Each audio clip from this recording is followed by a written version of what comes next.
السلام علیکم ورحمۃ اللہ وبرکاتہ۔ آج ہم سورۃ النساء کی آیت نمبر 16 تا آیت نمبر 20 تک کا ترجمہ اور تفسیر پڑھیں گے۔ پہلے ہم لفظی ترجمہ، پھر بامحاورہ ترجمہ اور پھر جن آیات کی تفسیر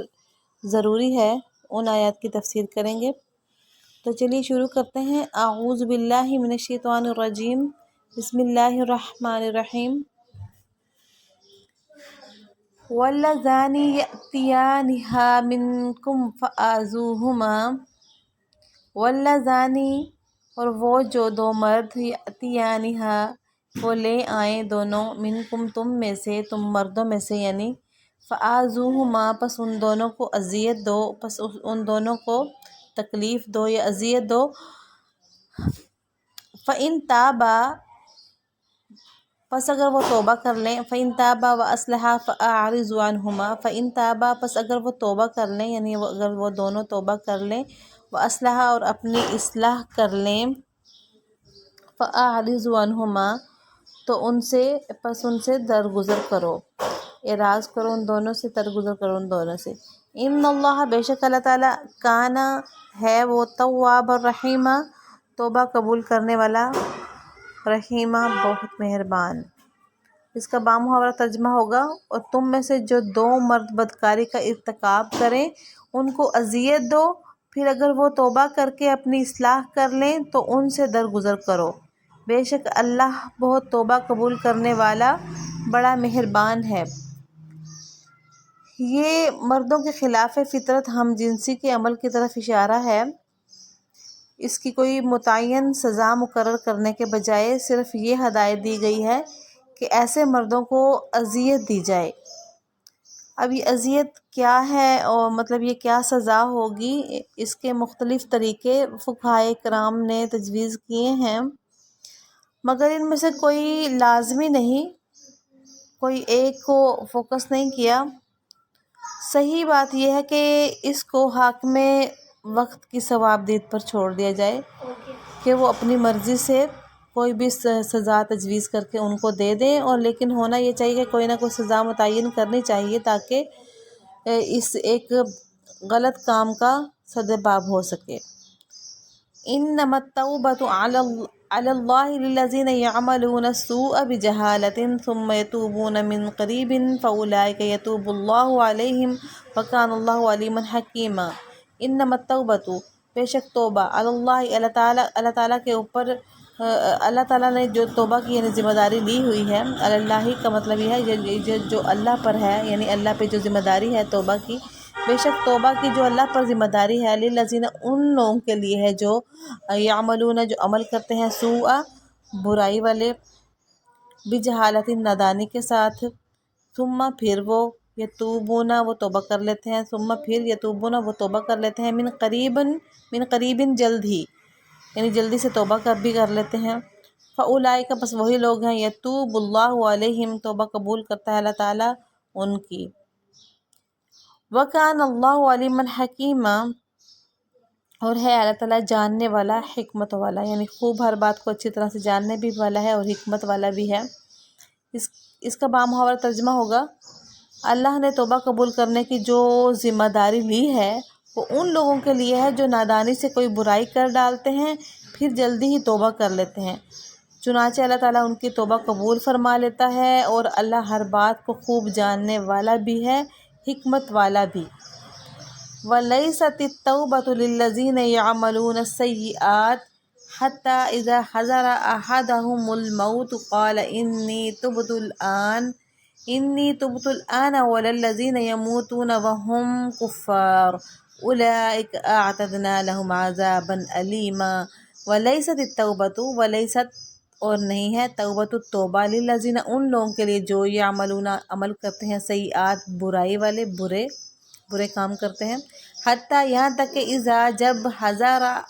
حاضر ہو، احدہم الموت ان میں سے کسی ایک کو موت کا وقت، یہاں تک کہ جب ان میں سے کسی پر موت کا وقت آ کھڑا ہو، قال وہ کہنے لگے یعنی وہ کہے تو اس وقت وہ کیا کہتا ہے کہ انی بے شک میں تبتو توبہ کرتا ہوں، الآن اب توبہ کرتا ہوں، وہ یہ کہنے لگے، وللذین اور نہ ہی ان لوگوں کے لیے ہے جو یعنی توبہ نہ تو ان کے لیے ہے جو بتا دیا پیچھے پہلے بتایا، پھر آگے ہے کہ وللذین، اور نہ ہی ان لوگوں کے لیے توبہ ہے جو یموتون، جو مر جاتے ہیں، اب ہم کفار، اس حال میں کہ کافر ہی، یعنی کفر کی حالت میں ہی مر جاتے ہیں، ان کے لیے بھی توبہ نہیں ہے۔ اولئک، وہی لوگ ہیں، اعتدنا، ہم نے تیار کیا ہے، لہم، ان کے لیے، عذابا الیما، عذاب دردناک، یعنی یہی وہ لوگ ہیں جن کے لیے ہم نے دردناک عذاب تیار کر رکھا ہے۔ اس کا بامحاورہ ترجمہ ہے، توبہ کی قبولیت ان کے لیے نہیں جو برے کام کیے جاتے ہیں، یہاں تک کہ جب ان میں سے کسی پر موت کا وقت آ کھڑا ہوتا ہے تو وہ کہتا ہے کہ میں نے اب توبہ کر لی ہے، اور نہ ان کے لیے ہے جو کفر ہی کی حالت میں مر جاتے ہیں، ایسے لوگوں کے لیے تو ہم نے دکھ دینے والا عذاب تیار کر رکھا ہے۔ یعنی توبہ کی قبولیت ان کے لیے نہیں ہے جو ہر وقت پوری زندگی برے ہی کاموں میں لگے رہتے ہیں، اور جب موت کا وقت آ کھڑا ہوتا ہے، آخر میں جب ان کو پتہ چل جاتا ہے کہ اب تو مرنا ہی ہے اور ساری دنیا جہان کے گناہ وہ کر چکے ہوتے ہیں، تو اس وقت وہ کہنے لگے کہ میں اب توبہ کرتا ہوں، ان کے لیے بھی نہیں ہے۔ اور جو کہ کفر کی حالت میں ہی مر جاتے ہیں، یعنی ساری زندگی کفر کرتے رہتے ہیں اور مسلمان نہیں ہوتے، تو ان کے لیے بھی توبہ کا دروازہ بند ہی رہتا ہے، کیونکہ ظاہر ہے وہ کافر ہی مرے تو ان کے لیے بھی توبہ نہیں ہے۔ تو اللہ فرما رکھا ہے ایسے ہی تو لوگ ہیں جن کے لیے ہم نے وہ جو دردناک عذاب ہے تیار کیا ہوا ہے، انہی لوگوں کے لیے تو تیار کیا ہوا ہے۔ یا ایھا الذین آمنوا لا یحل لکم ان ترثوا النساء کرہا، یا ایھا الذین، لوگو، آمنوا، ایمان والو، لا یحل، نہیں حلال ہوتا، لکم، تمہارے لیے، ان ترثوا، یہ کہ تم وارث بن بیٹھو، نساء، عورتوں کے، کرہن، زبردستی، یعنی مالک نہ بن جاؤ کو زبردستی، یہ تمہارے لیے حلال نہیں ہے۔ وَلَا تَعْضُلُوهُنَّ لِتَذْهَبُوا بِبَعْضِ مَا آتَيْتُمُوهُنَّ إِلَّا أَن يَأْتِينَ بِفَاحِشَةٍ مُبَيِّنَةٍ وَلَا تَعْضُلُوهُنَّ، اور نہ تم مقید رکھو ان کو، نہ ہی تم ان عورتوں کو قید رکھو، یعنی لِتَذْهَبُوا، تاکہ تم لے جاؤ، لے اڑو، بعض وہ جو آتیتموہن، تم دے چکے ہن ان کو، یہ نہ ہی ان کو اس لیے زبردستی مقید رکھو، ان کو اس لیے بھی ٹھہرا نہ رکھو زبردستی کہ تم ان سے وہ جو تم دے چکے ہو ان کو، یعنی جو ہے حق مہر یا کچھ ان کو اپنی طرف سے زندگی بسر کرنے کے لیے بہت کچھ دے چکے ہیں، تو وہ دوبارہ سے واپس لینے کے لیے، واپس اڑانے کے لیے نہ ان کو مقید رکھو۔ اللہ یہ کہ یاتینا، وہ لے آئیں، بفاحشۃ مبینہ، کوئی بے حیائی ظاہرہ، کھلی بے حیائی جب تک کہ نہ لے کے آئیں، تب تک تم پہ یہ تمہارے لیے جائز نہیں ہے ان سے کچھ بھی واپس لینا۔ وعاشروہن بالمعروف، اور تم ان سے گزر بسر کرو ان کے ساتھ بالمعروف، معروف طریقے سے، یعنی بھلے انداز میں ان کے ساتھ زندگی بسر کرو۔ فَإِن كَرِهْتُمُوهُنَّ، فَإِن، پس اگر، كَرِهْتُمُوهُنَّ، تم ناپسند کرو ان کو، یعنی ان عورتوں کو اگر تم پسند نہیں کرتے ہو، فَعَسَىٰ، پس شاید، ان، یہ کہ، تکرہو، تم ناپسند کرو، شیئاً، کچھ بھی، یعنی کہ یہ کسی بھی چیز کو اگر تم ناپسند کرتے ہو تو شاید، شیئاً، کچھ بھی، ویجعل، اور رکھی ہو اللہ، اللہ تعالیٰ نے، فیہ خیرن کثیرا، اس میں بھلائی زیادہ، یعنی این ممکن ہے کہ تم کسی چیز کو ناپسند کرتے ہو اور اللہ نے اس میں بہت ہی زیادہ بھلائی رکھی ہو۔ اس کا بامحاورہ ترجمہ پہلے کر لیتے ہیں۔ اے ایمان والو، یہ بات تمہارے لیے حلال نہیں ہے کہ تم زبردستی عورتوں کے مالک بن بیٹھو،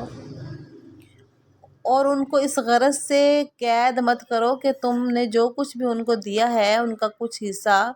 لے اڑو، الا یہ کہ وہ کھلی بے حیائی کا ارتکاب کریں، اور ان کے ساتھ بھلے انداز میں زندگی بسر کرو، اور اگر تم انہیں پسند نہیں کرتے ہو تو یہ عین ممکن ہے کہ تم کسی چیز کو ناپسند کرتے ہو اور اللہ نے اس میں بہت زیادہ بھلائی رکھی ہو۔ اچھا جی، یہاں پہ کیا ہے کہ زمانہ جاہلیت میں یہ ظالمانہ رسم چلی آتی تھی کہ جب کسی عورت کے شوہر کا انتقال ہو جاتا تو اس کے ورثاء اس عورت کو بھی میراث کا حصہ سمجھ کر اس کے اس معنی میں مالک بن بیٹھتے تھے کہ وہ ان کی اجازت کے بغیر نہ دوسری شادی کر سکتی تھی اور نہ ہی زندگی کے دوسرے اہم فیصلے کرنے کا حق رکھتی تھی۔ اس آیت نے اس ظالمانہ اس قسم کی ہر ظالمانہ رسم کو ختم فرمایا، ہر قسم کی ظالمانہ رسم کو ختم فرما دیا اس آیت نے۔ اسی طرح ایک ظالمانہ رواج یہ تھا کہ جب کوئی شوہر اپنی بیوی کو طلاق دینا چاہتا لیکن ساتھ ہی یہ بھی چاہتا کہ جو مہر ان کو دے چکا ہے وہ اسے واپس مل جائے، تو وہ اپنی بیوی کو طرح طرح سے تنگ کرنا شروع کر دیتا تھا۔ مثلاً وہ اس کو گھر میں اس طرح سے مقید رکھتا تھا کہ وہ بیچاری مجبور ہو کر شوہر سے خلاصی حاصل کرنے کے لیے اسے خود ہی یہ پیشکش کر دے کہ تم اپنا مہر واپس لے لو اور مجھے طلاق دے دو، یعنی مجھے طلاق دے کر میری جان چھوڑ دو۔ آیت کے دوسرے حصے میں اس رواج کو حرام قرار دیا گیا ہے۔ وَإِنْ أَرَدْتُمُ اسْتِبْدَالَ زَوْجٍ مَّكَانَ زَوْجٍ وَآتَيْتُمْ إِحْدَاهُنَّ قِنطَارًا فَلَا تَأْخُذُوا مِنْهُ شَيْئًا أَتَأْخُذُونَهُ بُهْتَانًا وَإِثْمًا مُّبِينًا۔ وَإِنْ أَرَدْتُمْ، اور اگر تم ارادہ کرو، استبدال تبدیل کرنے کا، یعنی تم تبدیل کرنا چاہتے ہو، اگر زوج مکان زوج، بیوی بدلے بیوی کے، بیوی جگہ بیوی کے، اگر تم بیوی کے بدلے دوسری بیوی سے نکاح کرنا چاہتے ہو، یہ مراد ہے۔ وَآتَيْتُمْ، اور تم دے چکے ہو، احداہن، ان میں سے ایک کو، قنطاراً، ڈھیروں ڈھیر، ان میں سے ایک کو ڈھیروں ڈھیر سارا، یعنی مہر دے چکے ہو، مہر مراد ہے یہاں پہ۔ فَلَا تَأْخُذُوا مِنْهُ شَيْئًا، پس نہ تم لو اس سے کچھ بھی۔ أَتَأْخُذُونَهُ، کیا تم لیتے ہو اس سے، بہتاناً، بہتان لگا کر، وَإِثْمًا مُّبِينًا، اور کھلے گناہ کے ساتھ، کھلا گناہ کر کے، یعنی مہر واپس لینا چاہتے ہو۔ اس کا بامحاورہ ترجمہ کر لیتے ہیں۔ اور اگر تم ایک بیوی کے بدلے دوسری بیوی سے نکاح کرنا چاہتے ہو اور ان میں سے ایک کو ڈھیر سارا مہر دے چکے ہو تو اس میں سے کچھ واپس نہ لو۔ کیا تم بہتان لگا کر اور کھلا گناہ کر کے واپس لوگے، یعنی وہ مہر واپس لوگے گناہ کر کے، یعنی کھلا گناہ سے مراد یہ ہے کہ تم بہتان لگاؤ گے تو پھر، یا پھر کھلا اس کے اوپر کوئی گناہ تھوپ دو گے، تو یہ ایسا کر کے کیا تم واپس لوگے؟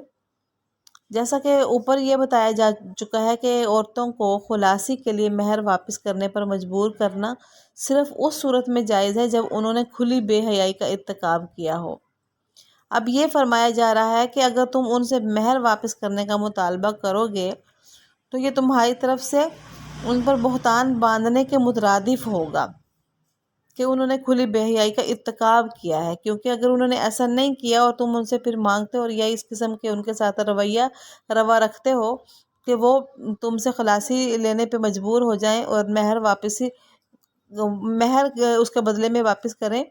تو یہ اس طرح سے ہی ہوگا جیسے تم نے ان کے اوپر کھلی بے حیائی کا الزام لگایا ہے، بہتان لگایا ہے،